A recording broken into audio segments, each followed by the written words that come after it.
Hey guys, welcome back.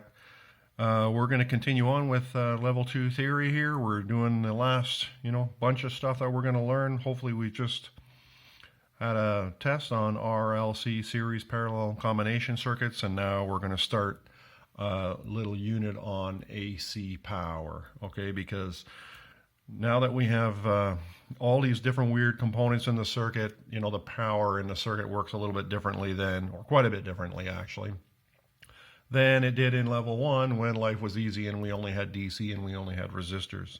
So what I've done here for you guys is drawn a couple of different circuits here. These are all AC circuits.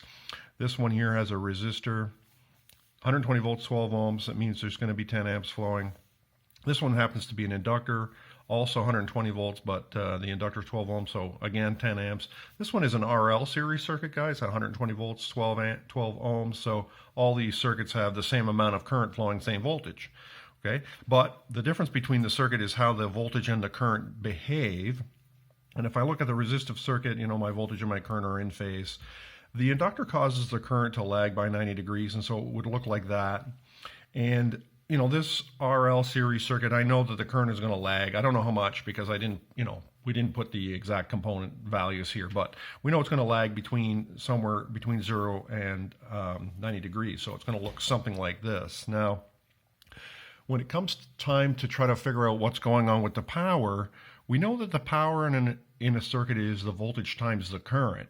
But once you start having, the voltage and the current out of phase, some weird things happen. Because really, if I wanted to actually try to figure out what the power looks like in this particular circuit, the only way to figure out what that power would really look like is to take the instantaneous voltage times the instantaneous current, and that'll be the instantaneous value of power in that circuit. And so let's actually try to imagine what the power wave would look like on this particular one right here by plotting, the instantaneous voltage times the instantaneous current all the way along the waveform. And these are in phase. So right here, the voltage and the current are 0. So 0 times 0, the instantaneous power right there at least is going to be 0.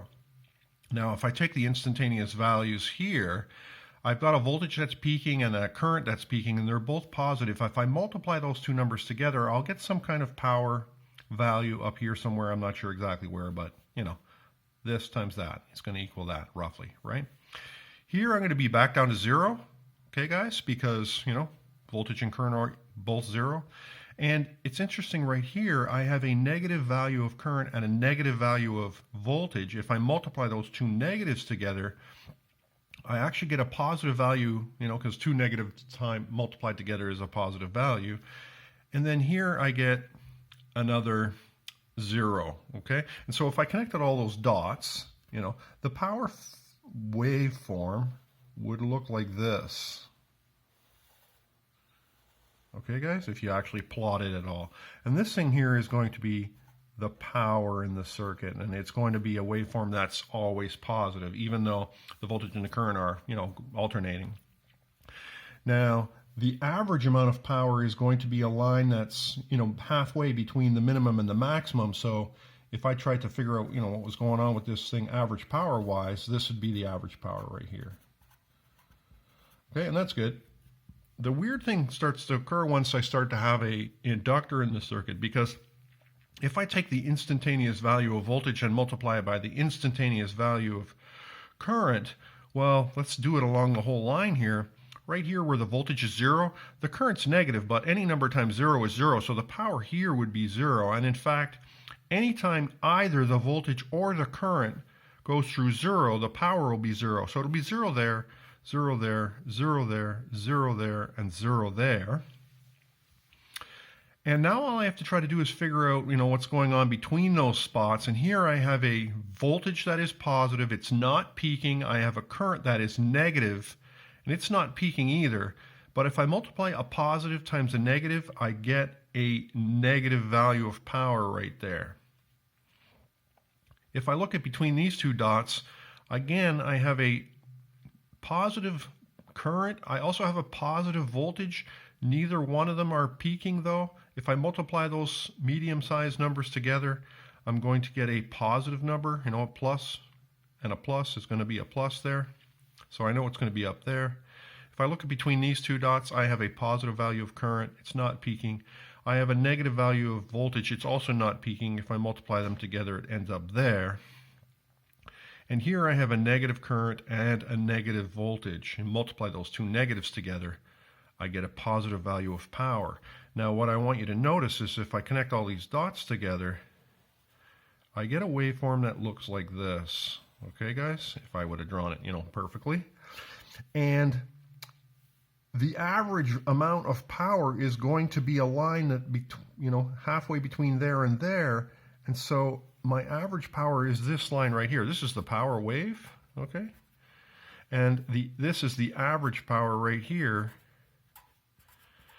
Now, I want you to notice that this particular circuit is drawing 10 amps, and so is this one.